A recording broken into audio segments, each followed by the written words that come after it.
Talk worldwide with some news from the NBA and a lot of it. You know, the 15th of March was a good day in the NBA. You know, you got the race for eight in the East and the Western Conference. It makes for great basketball. This is a good time of the year to watch. You know, everybody's got about 15, 16 games left. And, you know, after that trade deadline, people are finding their teams, are trying to find their way in the new teams. People are trying to get that chemistry going into the playoffs. People are trying to get that last playoff spot or the seventh spot. People are trying to move. So these teams are playing great ball right now. And like I said, finding themselves right now. And you see a lot more games that are more significant than they would have been early in the season, obviously, but it's still fun to watch. Example, Dallas going to Washington, in Washington, getting the win what they win, 112-107, right? They trying to get in, I think they're about ninth seed. They trying to get that eighth seed. Dallas is climbing. It's a good story over there. You know, old Dirk Nowitzki, Yogi Ferrell coming in, 10-day contracts, find his way. You know, so watch out for them. Going into Washington right now, Washington's one of the hottest teams in the league. Got beat by Dallas yesterday. What else? The hottest team in the league. Who is that? Yes, Miami. That team I was telling you about. With no namers. I've seen Whiteside and Goran Dragic. That's about it. Deion Waiters. The rest of them, probably not going to know them. Right? They beat New Orleans. New Orleans had that big trade. Y'all know Derek Cousins, my man. So playing alongside the Brow, they haven't found their way yet, right? And it's probably too late for this year. So they went down to Miami.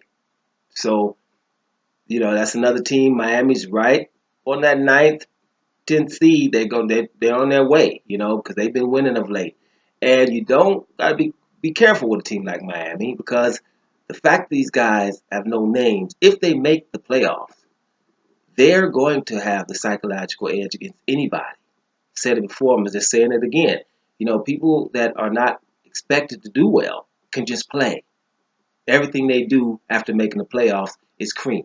It's the cherry on top. That's a good mentality to have for Miami. And so be careful if they do make the playoffs. But they're winning, and they're going to deserve it if they get in. They're not too far behind, maybe a game, game and a half, right? So you had another team that's trying to make the playoffs in the West, Portland. Portland beats San Antonio. Don't matter if it's home or not. You beat San Antonio. That's good enough, period. Marcus Aldridge was back. So that's a big win for Portland. They're trying to hang in there. Those are things you didn't expect to happen. The Portland, if they would have won that game, they would have been in the first seed. Didn't happen. So they're still a game back of Golden State. So that's very big, right? And then you had Milwaukee going to Clipperland, handle their business. Beat the Clips, what is it, 97-96, close game, but Milwaukee came out on top.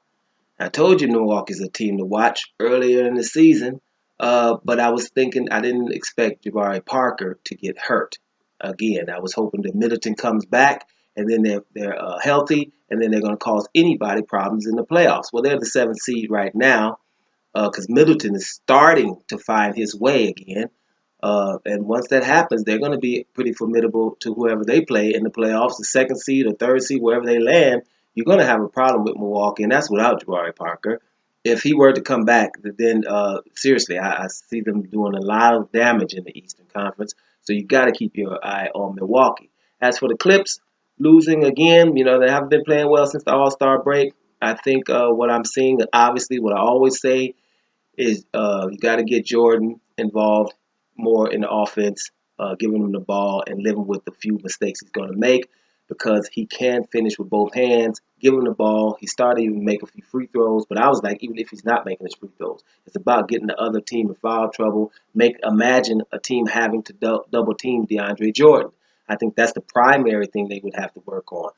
After that, you have to find out what mix you're going to have with Chris Paul and Blake Griffin.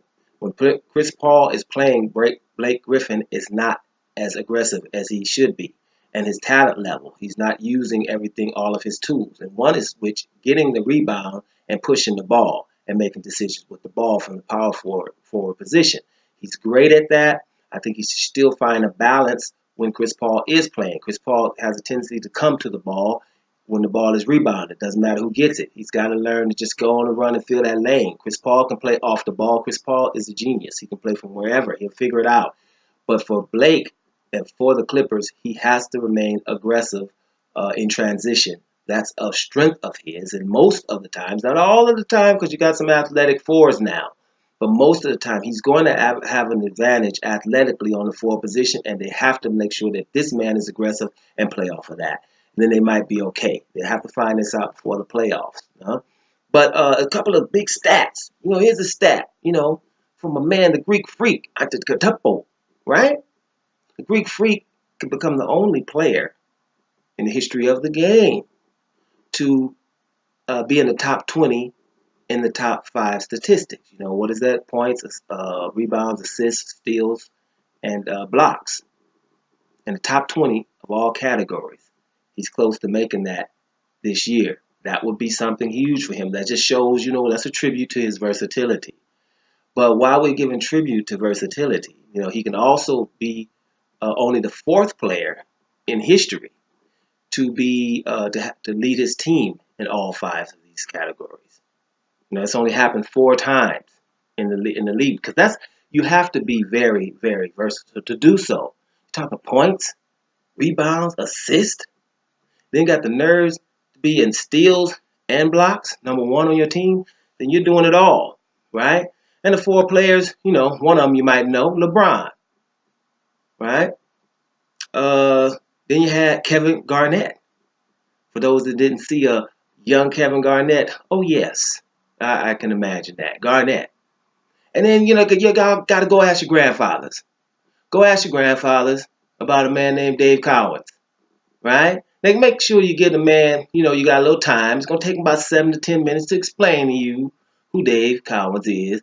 Give the man a little respect and listen to his story. You got to tell a story about it. He can't tell you about Dave Cowens in a minute. Give your grandfather a little time and go talk to him about Dave Cowens. That's another guy who led his team in all 5 categories. But another one is, and it goes under the radar, that's why I saved him for last, it's Scottie Pippen. Okay? It's Scottie Pippen. Sometimes he flies over the radar, under the radar, because he played with Michael Jordan. This is a statistic that will probably drive home what kind of player this was, right? He led the team in every statistic. I think it had to be the year where Jordan wasn't there, because Jordan would have always led in points, obviously. But the rest of them, it was a question. And when Jordan wasn't there, he led in every statistic. That's the magnitude of this guy. Not only is he one of the top 50 players of all time, he led this statistic here is ridiculous, incredible. That's why when I say when people be at home athletes with Scottie Pippen syndrome, that's what I'm talking about. Because sometimes it's under the radar how great this guy really was, because he was playing with Jordan. And I will say it to the day. All of those things that happened, them titles, Scottie Pippen wasn't there, it wasn't happening that way. So that's another statistic just to make sure we drive home how much respect this man does deserve, right? That's probably the best Robin you ever gonna get, right?